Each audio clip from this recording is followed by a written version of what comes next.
Let me tell you a little bit about our guest speaker today, Don Fry.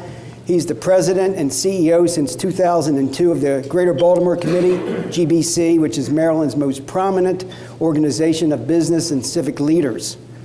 It serves as a knowledgeable and highly credible business voice in the Baltimore region, Annapolis, as well as Washington, D.C. on policy issues and competitive challenges facing Maryland.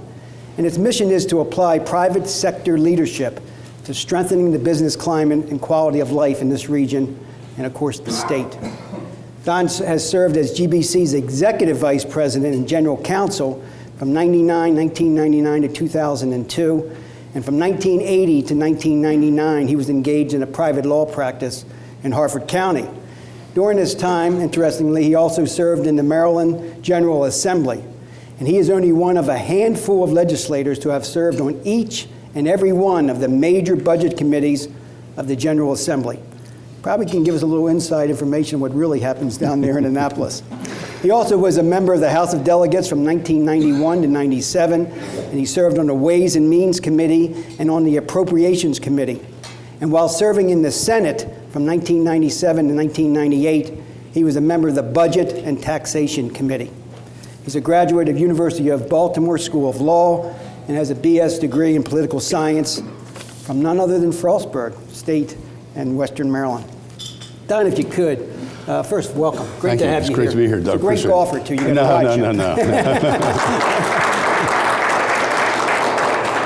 I was hearing all about his holes in one. Tell us a little bit more, if we get back up, tell us a little bit more about the history and the goals of GBC, Greater Baltimore Committee, and how our members or our guests here can get involved and utilize the organization. Well, again, thank you for being here, for letting me be here, and I hope I don't have my back turned to too many people over here. Sorry about that. The Greater Baltimore Committee was formed back in 1955, and it was formed by a group of Baltimoreans, business owners, and at that time primarily was created because there had not really been any real development or business development in the downtown area since World War II.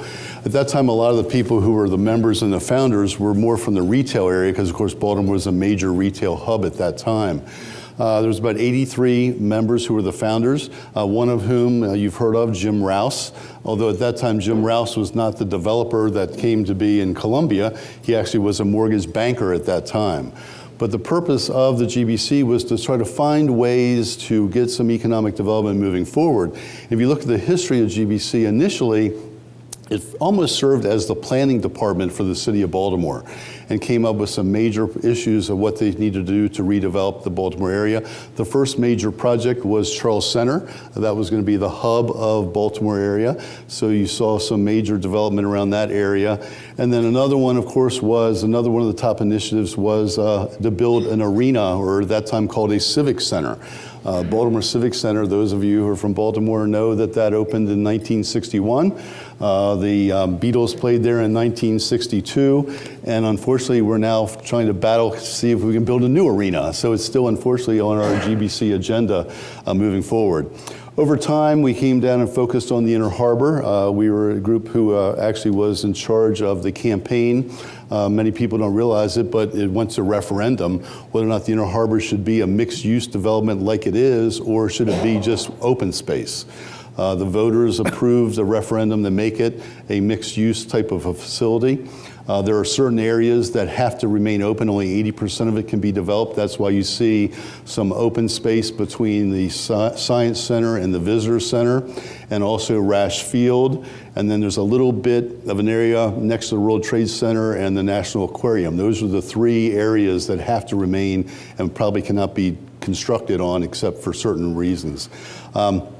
That wasn't an easy campaign, as the voters approved it by about 12,000 votes to make it a mixed-use operation. But from that time on, we've done major projects. And then when people started moving out of the city and you started to see the suburbs develop, we became more of a regional organization. So now our focus is, although we still have our offices in downtown Baltimore, we focus on Harford, Baltimore, Howard, Anne Arundel, Carroll County, and of course the city. And the reason for that is that regions drive the economy now. That's not true in 1955 when Baltimore City had 900,000 people and Howard County probably had 30,000 people. Wow. But today, regions drive the economy today. Baltimore City not being the largest jurisdiction even in this region. Baltimore County having about almost 300,000 more people than the city. But if you look around the country, those regions that do well have a strong central core. So our focus is still a lot on Baltimore City. And just to sum up, we're a membership organization, strictly membership. We do not take money from government. We don't use grants from government or anything of that nature, strictly membership. Sophia Silbergeld is here. She's our Director of Membership and Member Services. So we're constantly trying to get members to join in all those jurisdictions. And our mission is to bring the corporate and civic community together to find solutions to problems that affect our competitiveness and our viability as a region. And that, a lot of times that involves policy issues, sometimes it deals with just economic development issues. But as members, should you join and care to join, as some of your companies already are, you can be members of our committees, which our committees are the ones that really bubble up a lot of the ideas that we ultimately take. So there's a lot of activities and ways for you to become involved with us. Great summation, Don. Talking about economy, what is your view of the current state of the economy from Baltimore's perspective, the business climate, if you will? Where are we? Yeah, actually, I think Baltimore City is doing very well from an economic growth perspective. There's probably more private sector investment in Baltimore City now than we have seen for decades. Oftentimes we have professors or grad students come to talk to us, and I will tell them, their professors don't like this, but I'll tell them, throw out all the formulas. Don't worry about the unemployment rate. Don't worry about what the median income is. Don't worry. If you really want to know about the health of a city, count the number of cranes that are dotting the skyline. For the first time in decades, you see a lot of cranes dotting the skyline here in Baltimore City. And you see a lot of major growth occurring. Right next door to us, there's a huge development going on now, and there's going to be a second tower erected right next to that.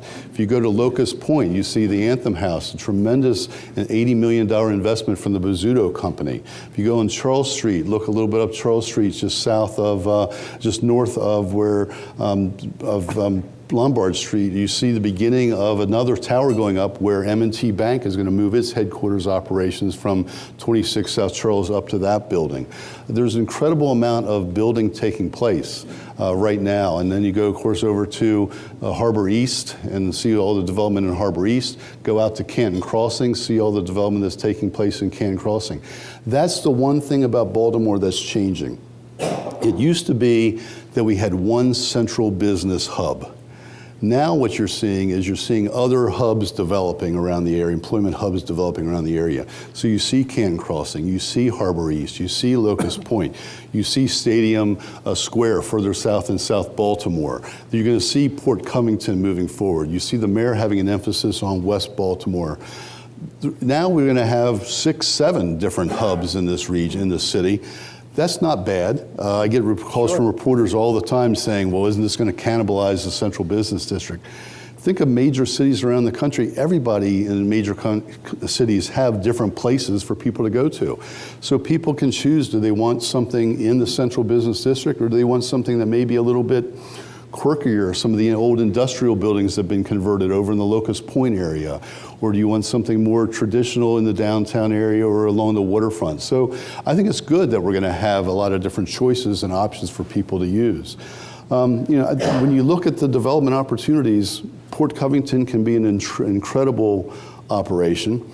And also, of course, it's not in Baltimore City, but Trade Point Atlantic, the redevelopment of Bethlehem Steel, which is just across the water a little bit, is also going to has great opportunities to flow into Baltimore. So I think that there's great things going on. The other one is we've converted a lot of older Class B buildings into residential facilities, and we have a fast-growing millennial population. Millennials like to come to Baltimore. They see an urban area. They see it easy to move around. They see great amenities. So it's a great place for millennials to come. I think we have 2 challenges. I mean, great things happening, but 2 challenges. One is, how do we keep the millennials here 10 years from now when they're probably not just the young professionals or young single professionals starting out, but they start having families and are looking to get a different type of housing and worry about the education system and things like that. How do we keep them here? And secondly, having all these different parts of the city that are employment hubs, how do you move from one area to another? It is not easy to go from Locust Point over to Canton Crossing. That's how do you connect all these hubs? So it's great things going on, but we still have challenges ahead. And the thing that amazes me, you talk about all the development, is how can they afford the rents? My son and his wife live downtown, right on the water in Fells Point, and I mean it's crazy the rents that they charge. Yeah. So, and I don't know if you saw the report yesterday, but Baltimore City is now one of a number of cities across the country, but 52% of the people rent in Baltimore City. Only 48% of the people who live in the city are owners of property. So that's a new dynamic that's occurring also. let's talk about what else I think is another challenge, Don. It's all the news coverage we have in terms of what's going on in Baltimore with crime and so forth. Even in the paper about a month ago, I'm sure you saw it. Greater Baltimore Committee picks chairman. Paul Taberzi, and talked about a lawyer says improving safety in the city will be the top priority for your business group. How are you involved in that issue? In terms of the GBC, and how is it affecting business? And what can we as business people help to address this issue, because it's a serious thing. It's definitely a serious issue, and it's something that we've been working on even prior to Paul becoming the chairman. About a year and a half ago, we started a task force on public safety, chaired by Charlie Monk, who's an attorney in town, and Kurt Schmoke, former mayor, former state's attorney. And we came up and we met with the mayor, we met with former police commissioner Kevin Davis numerous times.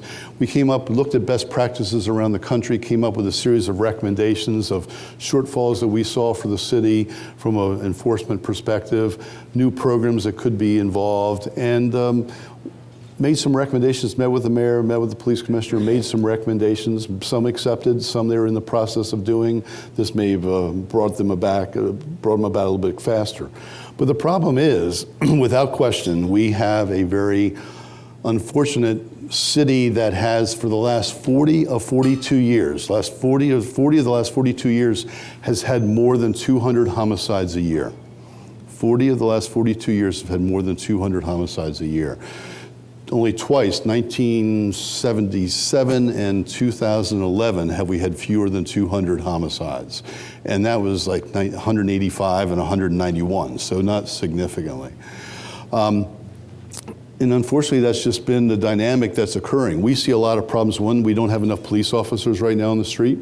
At the heyday of number of police officers in the city, we had as many as 3,200 police officers. Today on the streets, we have about 1,950 police officers. So we probably need about 500 to 800 at least more police officers. I can't tell you there's a direct correlation between the number of homicides and the number of police officers, but I can tell you when you chart it out, whenever you drop below 2,800 police officers, you start to see a little spike taking place. So there is sort of a level that we need to maintain the police force at. So we need to just keep a focus on it more than anything else. We need to make sure that we're developing new programs. We need more police officers. We need more advancements in technology that we don't have.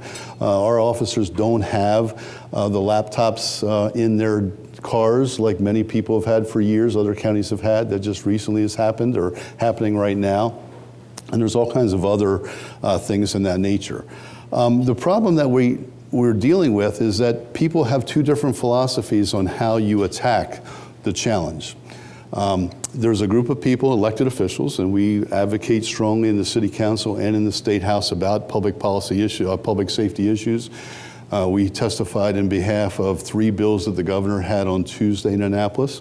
But there's a group of elected officials who think you don't want to do anything to make the laws tougher on people, that instead what you want to do is provide them with education and jobs, and that's what they need. Well, we take the position is it needs to be a comprehensive program with 2 prongs. One is you've got to have effective policing now that stops the crime. You've got to control the crime. At the same time, simultaneously, and to the same intensity and the same commitment, you need to be focusing on things like education, after-school programs, rec programs, basketball leagues, things like that to help the young people stay away from what could be moving into more of the criminal element. You can't do one without the other. You can't just do the after-school programs without also stopping immediately or working to stop immediately the crime factor. So you need to do both. That's a tough argument to make, is not everybody buys into that, and part of that's because of the zero tolerance that we had in the city years ago when we were arresting over 100,000 people a year. For jaywalking. And people just don't accept that. The problem with just giving, I literally heard a state senator say this on Tuesday, well, if you just don't arrest them, give them jobs. Well, the problem is that 75,000 people of working age in the city of Baltimore do not have a high school degree or a GED. Wow. It's going to be very difficult to get a job, a decent job, without a high school degree or a GED. So you just can't, in business, all of you being business, you don't just give jobs to give jobs. You give jobs because there's a need and because there's somebody who's got the skill to perform those jobs. So we've got some disconnects that we're dealing with. What can business do? First of all, I think obviously all of us need to worry about the care and safety of our own employees. That's probably a foremost thing that we're all thinking about. So think of ways to make sure that your employees are safe going from your job site to their cars and things of that nature. That's very important. Obviously, report anything that you see that's suspicious, let people know. If you own a building, think about putting cameras on the outside of the building and then connecting them to the police department who are looking at, they have about 100 people in a room someplace watching cameras throughout the day on TV screens, things of that nature. And then the last is, make sure you talk to the elected officials about why it's important to you as a business person that Baltimore City has a declining public safety focus, and the fact that we are actually seeing fewer people dying, fewer people being assaulted, and that means a lot to you as a business person. It means a lot from the perception of the city. It makes a difference in your decision as to whether or not you're going to grow your business, because you may not want to make that additional investment if you think crime is out of control. Great point. I know ABC News, I think it was, had a program on not too long ago. They talked about what they're doing in Philadelphia from a technological standpoint. They're trying to identify criminals before they commit the act. Right. And they said they've been pretty successful. Are you familiar with that program? Is that anything that could take place here in Baltimore? Actually, we've had similar things like that a number of years ago. When I first came to GBC, there was a criminologist by the name of David Kennedy who came from Harvard, and he sat and said to us that there are basically 300 bad people in the city of Baltimore. And we know who those 300 bad people are. We need to figure out how you pay attention to the 300 bad people, how you watch what they do, that they know what's taking place, so that they have a tendency maybe to go someplace else, or at least they know you're watching. At one time we did a call-ins program, and I went to it. They literally served summonses to people who were on probation, and they brought them into a courtroom and they didn't know why they were there, except they got a summons to be there. And they were told, we know you're on probation. We're glad that you're out in the public. We want you to be successful, but we're watching you, and we know you're out there. And if you so much as just lightly violate your probation, we're gonna haul you in. Now, if you need a job, there's somebody in the corner over there who provides job training or have opportunities. If you need a GED, here's somebody who can talk to you about an educational program. If you have a substance abuse problem, here's somebody from the health department over here. If you need mental health issues, here's somebody also from the mental health department. We have places available for you, services available if you want help. If you just want to leave, you're welcome to leave. We just wanted to let you know that we know who's here in the city. Had a remarkable success for a while, but the problem is that eventually that program went by the wayside. And then we tried the newest thing that's the flavor of the day in criminal justice that maybe changes the whole process. And that's where I think sometimes you don't want to be jumping from one strategy to another, but the focus is who are the people, and Fred Bielefeld, the former police commissioner, used to say, who are the bad guys with guns? And that's a lot of what your real focus needs to be. I guess a good segue there is, I don't know whether it's the crime issue or perception, whatever, but everybody knows that Amazon just announced their top 20 list for a second headquarters. We were hoping Baltimore, Locust Point was a great opportunity there. Obviously, we didn't make that list. Montgomery County is still on, but what's your feeling about that? Did you were you really hoping that we had a? Yeah. What do you think? Why do you think they kept us off the list?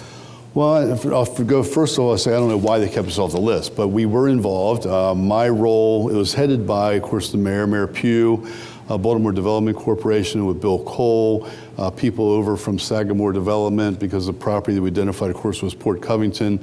My responsibility was to solicit and collect letters, unique letters of support from business owners or business executives.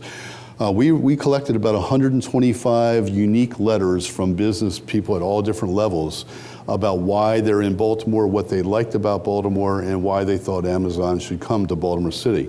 And I think it was great to read those letters and see what people really thought. We didn't want it to be just cut and paste. We wanted everybody to write their own different letter.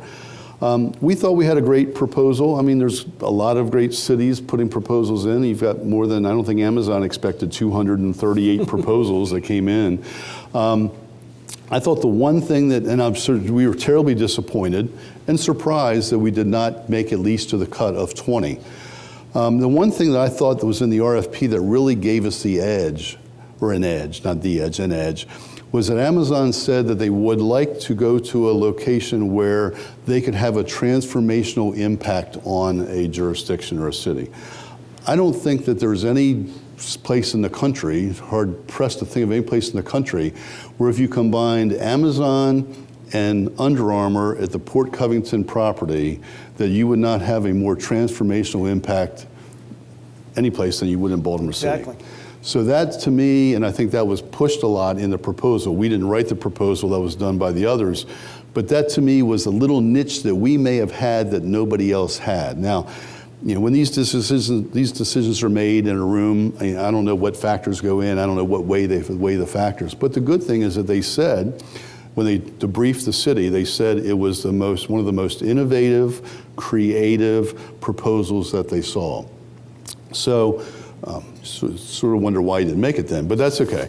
But the other good part was you saw the city government, you saw the business community, you saw the civic community all come together and really be excited about the possibility of doing something and put the best foot forward. So I think it positions us very well for future opportunities. And it was a great learning experience. And it's like the slogan goes with the lottery: if you don't play, you can't play, you can't win. If you don't win, you can't play, you can't win. So we had to take a shot at it, and I think now we're ready for other things in the future. Yeah, but I mean, just like you said, the Port Covington, I mean, it just, here's a plot of land, just, do your thing. I mean, it was a perfect opportunity. I guess the key thing on everybody's mind, people that I talk to, how much did the crime factor play in that arena that caused them? Because, in a national perspective, people think of Baltimore, they think of that Freddie Gray situation a couple years ago, and it was like 1 or 2 blocks, but everybody thought Baltimore was burning down. Yeah, thanks to CNN. Right. Yeah, I'm not going to say it wasn't a factor. We know it's a factor in anything that goes on. But what you need to do is not focus on that factor and not pursue efforts because that's a factor that's out there.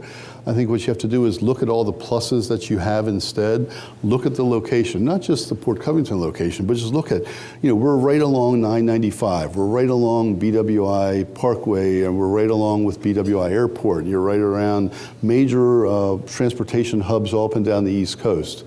We've got a very highly educated workforce, trained workforce. We have a lot of highly trained technology people in this region.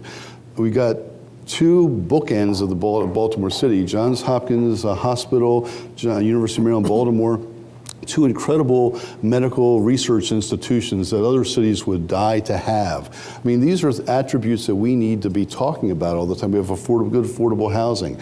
These are the type of attributes that we need to be laying out and not downplay the fact that there's public safety issues. And the reality is other cities have public safety issues too.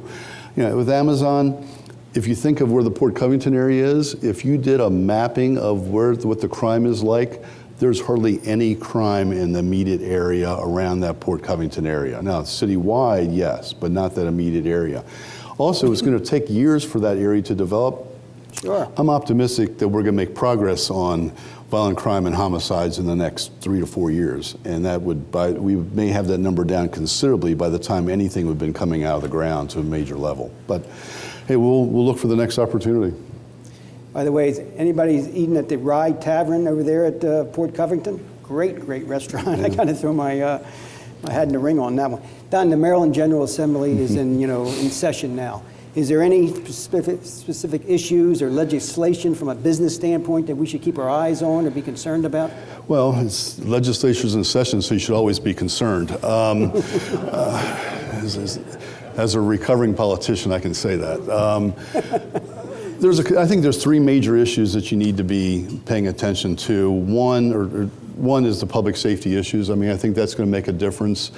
The mayor has a number of requests in to the governor and also to the legislature, both financially as well as programmatic for public safety. We need to make sure that some of those get approved. The city does not have the financial resources to do all these things on its own. There's a very exciting program called ROCA that deals with gangs and prevents some gang activity. We had some member companies who contributed $6.5 million toward that effort. We still need some more from the state level. So anything dealing with public safety, because I think it is the issue in the city that we have to deal with. So let's make sure we get that in focus in Annapolis.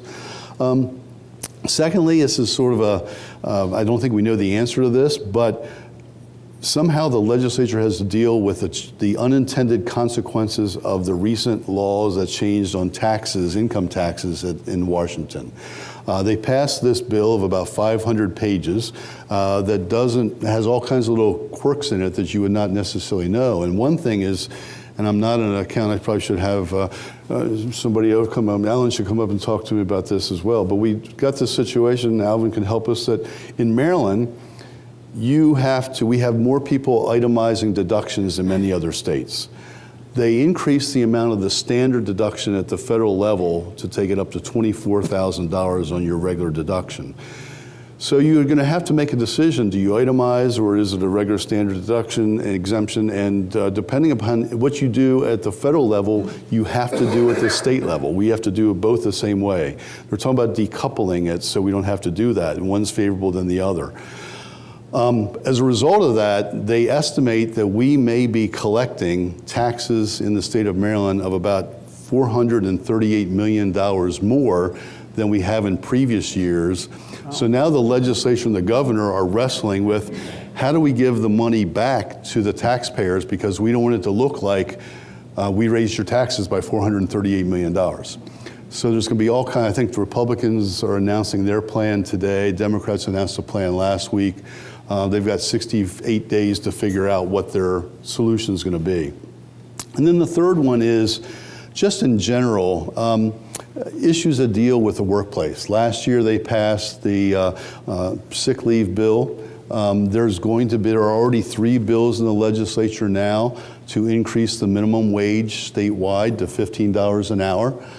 Currently, this year, July 1st, it will ramp up to $10.10. It's been phasing up. This is the last year of the phase up. It goes up to $10.10. The plan is to take 3 bills to take it up to $15 an hour by 2024, almost $1 a year to take it up to $15 an hour. There's a lot of juice behind that. One bill, the same bill was introduced in the House and the Senate. In the Senate, it had 21 sponsors. You need 24 of it to pass a bill in the Senate. The House had 74 sponsors. You need 71 to pass a bill in the House. So they're tinkering at almost having those majorities. Now, having said that, I've seen bills with 80 signatures never pass. So there's things that can happen from a process basis. It doesn't work that way, but it's certainly something to pay attention to. Sounds good. Segue into sports a little bit. You know, we get a little taste of springtime here with the weather, and we have been so cold. A couple of months we'll have the Preakness here in Baltimore. All eyes will be here on Baltimore, literally from around the country.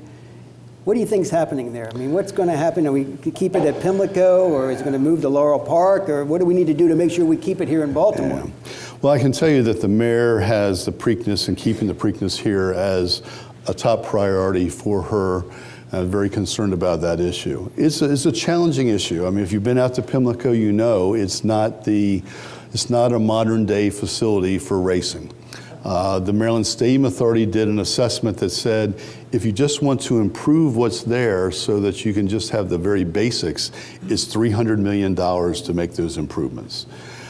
That doesn't take it to the next level. That just really provides some basic things, even things like restrooms and things like to bring them up to par. The and restroom didn't work when I was there yeah. 2 years ago. I can tell you, it was a nightmare. So $300 million. Now the problem is that Stronach, who owns a jockey club and runs racing in the state of Maryland, they're only allowing and applying for about 12 racing days a year at Pimlico. Many of you remember there used to be 3 months of racing at Pimlico during the summer months. Most of the racing days are down at Laurel. They get a certain amount of money out of the casino revenues that go toward capital improvements. They've put, and it doesn't say how you divide them up, they've put roughly 75, 80% of the money they get from the casino revenues into improving Laurel, very little to improving Pimlico. Wow. Pimlico only makes money one day a year, and that's the Preakness. So you've got a company who's investing all of their resources for improvement in Laurel.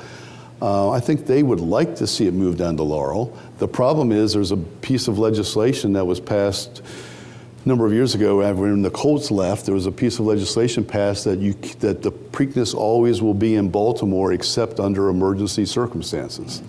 So they somehow have to go in and try to get that law changed if they want to move it to Laurel, unless there's an emergency that happens at Preakness or Pimlico that would make that qualify for that. So the issue is, can you justify $300 million or can you justify $600 million to really upgrade Pimlico to make it a year-round entertainment type venue? And what can you do to turn that around? So people are trying to, it's going to be a tough policy decision, financial decision. Who puts up the money? Is it state? Is it city? Is it Stronach? Is it a combination? What share? Who puts up what share? Is there another piece taken out of part of the casino piece and that goes specifically to upgrade Pimlico? There's all kinds of games being played. We're probably not going to know for, I'd say, at least a year. We definitely will go past this session. We'll get past the election, and then next year we'll probably start having those real debates. We'll open it up to questions from the crowd here. I just got to say, I've been at the Churchill Downs where they have the Kentucky Derby. I mean, it's like day and night. Yeah. I mean, that facility is unbelievable. Yeah. And when you go to the Preakness, like it was 2 years ago, and the bathrooms were literally overflowing. And you remember that in the ladies' room. I mean, it was not a pretty sight. And so, yeah, I mean, I think part of it is there's an emotional part about it, wanting to stay here at Baltimore. And the other part of it is, quite honestly, with all the things we've been talking about, Baltimore taking a hit from Freddie Gray, from the unrest, things like that, does Baltimore need another mark that hurts us from a national perception basis? So I think there's some desire to keep it here for that, not that reason alone, but that's another reason to leave it here. You have the Colts leave, do we want to see the Preakness leave? You know, in horse racing, there's one Super Bowl a year, effectively, for us anyway, and it's the Preakness. So you want it to be here. Ken. I'm going to call it, that you call people. No problem. 2 questions, Don. Either one's Wait a minute, you only get one question at a time. But you do, I've tried. one at a time. One at a time. You get posed this a lot, but realistically, without going back and forth, what is it realistically, how quickly can this city get a new civic center? You know, where there's not rats crawling around your feet, the whole 9 yards, because you know how bad that is. Yeah. Can you repeat And that? what it would do to the economy to be able to bring in Tier 2 concerts and all the other events that come with that. Yeah. And then secondly, hearing from a lot of professionals on the law enforcement side, and knowing many of them, you know, it's over and over, repeat again, that they don't see anything improving until they have something backing them politically. They feel that the city's politically corrupt, where they're not working with the law enforcement. They have absolutely no support, politically speaking, as other cities do. What can we as business people do to help maybe bring the political side and the law enforcement side together? Because you see the models out, the answers to the test are already out there. You have other cities that are cutting down crime tremendously. Somebody's already done the homework, we can't, it seems to be, we can't follow that model because, you know, Bobby and Susie don't get along. Yeah. And that's got to stop, and it seems like every law enforcement officer feels that they have no political support. Yeah. Two questions. First one dealt with the Civic Center or the arena. What's the likelihood of getting a new one, and what would it mean for the city? And the second one dealt with the police department and the city government. How can we get them to work more as a partnership than what appears to be animosity between the two and not coordination? With respect to the arena, I have been in this job now for 15 years. I've probably commissioned 3 studies on a new arena, looking at different locations. And that's part of what we proposed one a couple of years ago. There would be an expanded convention center and an arena combination at the site where the current convention center is, and the Sheraton Hotel. At that time, Willard Hackerman was a big supporter of that idea. The state authority is looking at that. I'm getting feedback that that may not be as practical. They think from a functionality perspective, it may not work as well. We do need both. We need an expanded convention center, and then I'll get to the arena in a second. In 1996, when I was in the legislature, we did an expansion of the convention center. At that time, it was the 28th largest convention center in the country. Today, without growing it anymore since 1996, it is the 76th largest convention center in the country. Where we conventions are getting bigger. After 9/11, it slowed down a little bit. Now they're coming back full blown. They're getting bigger. We can only handle so many such size that we end up being incapable of taking a lot of them on. So we need to do something to add our convention floor space, because we are the convention center for the state of Maryland. I mean, Ocean City's a convention center, but not the same magnitude as this one is. This is the state's convention center. And tourism is the third most important industry sector in our region. So that's one thing we have to do. We have to work for a convention center expansion. An arena is desperately needed. Again, as I said, it was opened in 1961. It has roughly, depending upon how you set it up, anywhere from 10 to maybe 14,000 seats if you use the floor level for concerts. How many arenas have you been to that has a stage like a high school auditorium does at one end? Nobody has that. That actually was a requirement by Hyman Pressman when he was comptroller. When they were going to build the original Civic Center, he wanted to have a stage, and that's the only way they could get his approval. So we have a stage on the corner. It's more of a rectangle rather than an oval shape, so it's just not functional. The lines are bad, the concessionaries, the floors are they don't have the width that they need on other levels. So we have to do something different. What size do you go? We were advocating at one time for a minimum of 17,500 because that was the low level for an NBA or NHL franchise. Not that we thought we'd get one, but we thought we at least ought to build something so we had the capacity to if somebody wanted to come here. Now they're reduced down to about 15.5 for that sort of arena. So it helps out from a cost perspective, only looking to that size. People will tell you that NBA and NHL is not a great thing to have because they suck up the nights that you need for your major performances, Fridays, Saturdays. You can't book certain things because they may be in the playoffs, so there's all kinds of things blocked out, so it's not as profitable. That's sometimes why you see arenas around the country that are owned by owners of sports franchises, because it plays into their hand that way. So we're looking to build something not necessarily that's going to be built for an NHL or NBA team, but maybe would suffice that if things change. We do well with major family entertainment areas at an arena, concerts, things of that nature, and they're very profitable to do it that way. So the question is, where do you build it? At one time, Mayor Dixon wanted to build it at the current site, tear down and rebuild. We had some opposition to that because if you tear down and rebuild, you're going to go dark for 3 years. Okay. These types of programs that come through go through cycles, and so suddenly if Baltimore is off the queue, even though you get a new arena, they may not come back into the queue because they've established themselves someplace else. So that's a concern, that you lose all of the momentum, you lose the tax generation, and lose all the spin-off because you've gone dark for 3 years. So where is the next location? We quite honestly have just created a work group to look at what locations are out there, what options are out there, and how can it be funded. So the answer is, I think we need to do something. We need to do something. In the meantime, though, I will say, and although you're absolutely right, it's an inadequate facility. SMG is a great manager of the facility. About 138 nights a year are booked in that facility. It is the third most productive arena of its size in the country. So it's doing some good things, but not to the magnitude and not to its full capacity as we need for a city of Baltimore.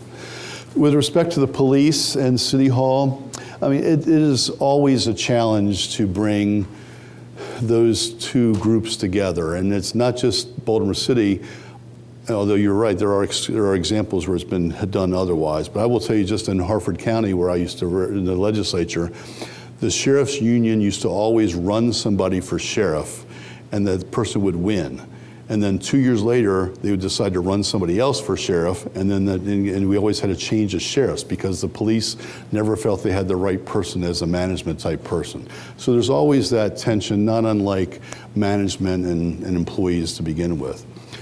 But I think what we need, I think the good news is that the mayor and the city council firmly believe that something needs to be done, and they know that there's got to be that connection.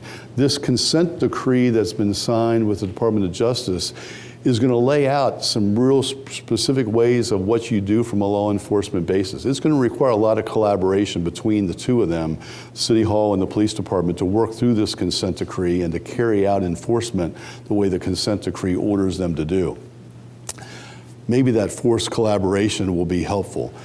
I don't think it's that I don't know that the City Hall doesn't care about the police department, but I just think that there has been so lack of investment, as I mentioned, no technology, no upgrades over the years, that I think they've been felt like nobody really pays attention to us. It was only recent years that they got a nice pay increase. Today, the starting pay of a Baltimore City police officer is the second highest in the state of Maryland. Now you go 10 years out and it's not as good, but the starting pay is second highest in the state. So there are some improvements, and I think the mayor and the elected officials, a lot of what determines if they get reelected or not is going to be whether or not we have crime under control. I think a couple years from now, that is going to be a deciding factor. So hopefully that will be some of the motivation. And the fact is that we just cannot keep tolerating the fact that 343 or 243 people, we see the tragic deaths of those types of people and the families, and it does not just the families and the victims, it comes into business. People in your office probably know people who families have been affected that way, or they're related to somebody. So it boils over into our fabric as a business community as well. And I think people are finally saying this has got to stop. Now, New York was an example of where things changed dramatically over 20 years, but there's been a lot of gentrification in New York. That's changed the culture in New York a lot. Plus, New York has 28,000 police officers. Wow. 28,000 police officers, and we've got 1,900. So there are some differences between some of those areas. Tom? What efforts are being made to revitalize West Baltimore? And if you revitalize it, then property values would go up, and you'd be driving people out of the market for their houses. Rent would go up, homes would go up. It's a double-edged sword. So Right. What can be done about that? Well, I think there are some efforts being made. Some of them are direct, and some of them are just indirect that are happening. I mean, one thing depends on your description of West Baltimore, but one is they're looking to put a major focus on areas like Lexington Market area and to make major changes there. Scott Plank, Kevin Plank's brother, is looking to do some major investments down in the Hollins Market area and make some major changes there. It's only been about 8 years ago that University of Maryland, Baltimore, and all the campuses there went west of Martin Luther King Boulevard for the biopark, and now you're starting to see some development opportunities occurring a little bit north in the Poppleton area and things spurring on there. I don't think you're going to see a major push there, but it's almost like dropping a pebble into water that you hope that when that pebble hits, you'll start to see rippling going out. So when you see an investment in the Poppleton area, that's just going to keep spreading and people are going to see opportunities. The mayor is very much focused on the west side of Baltimore and seeing more development opportunities taking place and businesses growing in that area. But again, it's going to take years, but it's going to have to be incrementally moving those forward. So I think you're going to see it, but it's going to take some time. Who else has a question for One to your Don? left, Doug, also. There's a gentleman over there. Oh, sorry. Steve? Well, one of the platforms for gaming was the attraction of monies going to education, specifically here in the city. And the irony of it, this morning, you watch the news, and you see that a lot of the city schools today are still in deteriorated states. So my question is, how are those funds being dispersed? Do you feel that Baltimore City, what was originally committed, was actually happening as far as those revenues? If you don't mind, let me back up a little bit and help with that. One of the other things I've done in my career was that the governor appointed me to serve as the chair of the commission who decided where the locations for the casinos were and who the operators were at those locations. So I spent 5 years of my life in a non-paying position doing that type of thing, along with 6 other people on our commission. There's somehow been, the monies that are generated from casinos are spent by a formula that's set forth in the state statute. And 51% of it goes to what's called the Educational Trust Fund.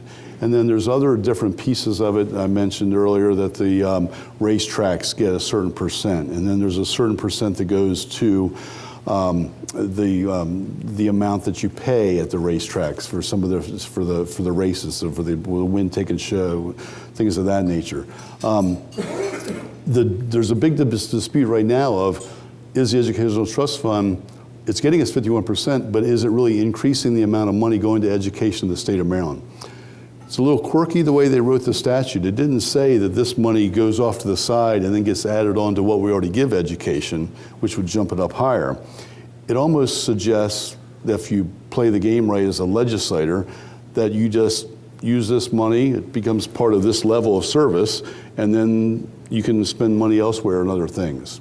So we haven't seen the increase that people would like to see. There's a bill in the legislature right now that creates a lockbox, what they call a lockbox, that puts it into that money into a separate category. So you have to raise education moving forward. You're talking about a little bit different, two different, all you're talking about, one is the conditions of the schools. Baltimore City got $1 billion legislation passed a couple years ago to build new schools and to renovate other number of schools. That's in the process of going on now. So I think you'll start seeing that moving forward. Another piece of that formula is that 5.5% of the money went to local governments. In Baltimore City, that 5.5% goes to 2 different things. One could be for increased education, and the other is to reduce the property tax. There are people who are wondering whether or not either of those is being used to the level that it should be. I think you're going to start to see people paying a real close attention to all that formula, and is the money being spent the way it should be. I know Senator Bill Ferguson has a bill, because he's in the district where the Horseshoe Casino is, about the money that comes to their community area and how it's to be spent and things of that nature. So I think people are paying attention to it. It's a great opportunity. There's a lot of money that comes through the casinos, and we need to make sure that it's spent the way it should be spent, because the voters did approve it on referendum, and they need to make sure that it's living up to what they expected to be spent for. I guess you were best friends with David Cordish when he was vying for that. I tease David Cordish all the time, because David has a great reputation of being a tough negotiator, and he is, but when you start dealing with people like Harrah's and MGM, they're pretty tough also. So he was at the same level of a lot of other people in that situation. Who else? Any other questions? Dave? Ben Hirsch. On a lighter note, compared to all the other issues, what's your perspective on what's going to happen with the Light City event? And now that's 3rd year in. Is it going to take root? Will it be an anchor? Is it going to go the way of the Grand Prix? Oh, no. I think Light City is certainly going to be an anchor. It's going to, I think you may have seen that one of the recent magazines listed Baltimore as one of the 15 cities in the country, in the world, not the country, the world to visit this year. And one of the things they highlighted was the Light City. So no, there's a pretty good group of business leaders and people in the arts community who are committed to seeing Light City move forward. The changes, the importance, in my perspective, is that it needs to make sure it has sustainable funding more than anything else, whereas the same thing with the Grand Prix did not necessarily have that sustainable funding. I think the key is going to be how can you take the local business community support and over time, not eliminate it, but reduce it and have more national sponsors come in. And that's going to be the key. Can you attract the national sponsors? Can you attract people coming into Baltimore from outside the region to spend the nights in the hotels, to spend the money in the restaurants, and have those national sponsors see the value to do that? I think it's a great event. It attracts a lot of local people. Maybe not have attracted the tourism that you'd like to see for overnight stays. Some have done pretty well, but that's going to be, you can't rely entirely on local business support. There's only so much that's there. You got to figure out how you can transcend that and make the national people come to play the game. Makes sense. Hirsch. I'm a native Baltimorean, and I've been involved in politics. I was with the mayor as a speechwriter and press secretary a number of years ago. I've been with the governor. I've done a lot of research on Baltimore. In fact, I'm working on a book now called Hidden Baltimore. And one of the points I make is that Baltimore is just too small. It's only 81 square miles. Yeah. So we're almost like an island in Maryland. But we used to, because of population, we used to dominate the legislature. Now we're not. Right. So a lot of these problems really need more help. How do you see the legislature really coming to the aid of Baltimore like it used to? Yeah. Well, it's very difficult. I mean, I will tell you that when I was in the legislature, the Baltimore City delegation probably had 8 to 10 more members than it currently has. A number of years, what hurt us as you're right, the city's so limited in its geography, and obviously the population decline. A number of years ago, what hurt us was that the Court of Appeals in a redistricting decision about how you have representation in Annapolis, it used to be that the city went out into the counties. So if you were up in the Perry Hall area, almost Perry Hall, you might represent a portion of Baltimore City. So there was a connectivity and a feeling that I need to be helpful to both. The Court of Appeals decided, no, that's gone too far. Baltimore City is going to be confined to its boundaries. Well, that's not true in any other place in the state. I mean, when I was in the state Senate, I represented Harford County and a portion of Cecil County. But they said Baltimore City was going to be confined to this one area. Baltimore City now has just one representative who is in a part of Baltimore County district. So Baltimore County comes to this one little place over in the park, over your Bon Secours, over in that area. So that hurt us from a regional perspective. Obviously, we've lost a lot of power. You don't have the governor from Baltimore City. When I was there, Pete Rawlings was the chair of appropriations. Barbara Hoffman was the chair of budget and tax, two of the most powerful committees there. Fortunately, we have Maggie McIntosh, who's an incredible representative representing Baltimore City, serving as the appropriations committee chair. So we do have some power there. But there's not a lot of other power in Annapolis, and we don't have the number of votes that you have in Annapolis. So we just have to keep making a compelling story. I don't know we're going to get a lot of help from the surrounding jurisdictions. I hate to say that because part of what we, as a regional organization, that's what we pitched for. But when you look at the political dynamics, Baltimore City is effectively, there's 5 big cities in the central Maryland region. Baltimore City, Harford, Baltimore, Howard, and Anne Arundel County. Each are effectively by 5 big cities, and they have 5 big city mayors, the county executive. They don't get elected because what they do to help a surrounding jurisdiction. In fact, it may hurt them if they spend money helping some other surrounding jurisdiction. So that political dynamic makes it very difficult for us. But all we can do is keep talking about how Baltimore still is an economic engine for the state. as a region, the Baltimore region is one of two economic engines in the state, comparable to Montgomery and Prince George's County. We have more residents combined. Our economic input is a little bit more than the two of those combined. But now we have two economic engines where 35 years ago, Baltimore City was the economic engine. But we need to stress that and what we can do to grow moving forward. So again, a lot of it is still playing off the positives. And you've got to be, the good news is I hear from a lot of members in the legislature that they realize that they can't let Baltimore fail, that they cannot let Baltimore fail. But we need to make a better pitch is what we really need and move through those systematically and get all the things we need. Last question, Doug. Yes, sir. In your opening remarks, you talked about Baltimore really evolving into the city of Baltimore urban centers, right? And one of your points was that we have a lack of transit infrastructure.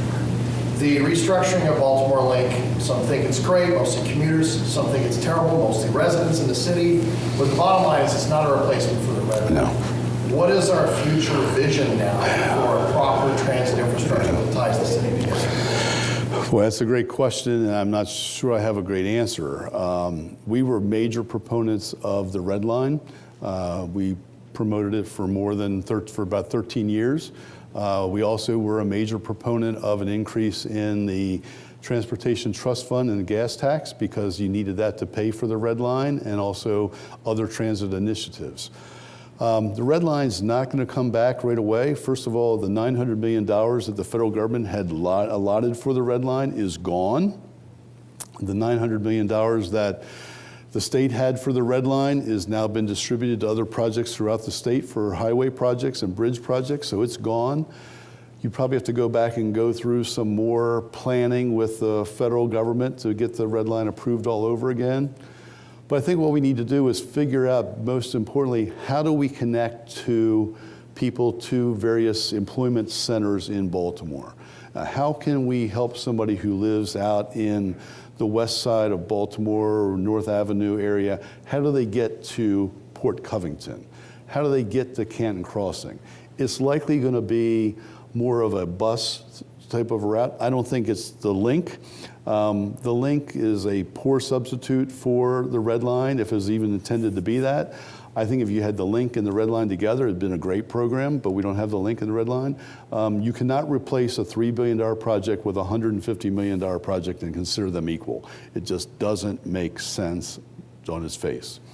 But we need to figure out how do we have designated bus lines, whether it be bus rapid transit, that can preempt lights so you don't have to stop at every intersection along the way and get people from distances to their employment hubs and back more readily, so you don't have an hour and 15-minute commute from West Baltimore to Locust Point or something of that nature.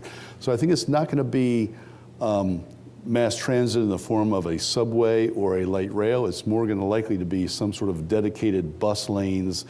And then we also don't know what's going to happen with Uber and Lyft. Are you going to start seeing Uber and Lyft start taking off and doing things from a more of a commercial establishment about taking people to and from their place of employment? Do they start having their own little private sector commuter bus programs? They've done, Lyft particularly has done very well in the Baltimore area and had a great economic impact. And they're playing around with those types of programs in other major cities. So it may be something that comes here in the future. Okay, everybody. Don Fry, appreciate you being here. Thank you. Thanks. Thank you, Don.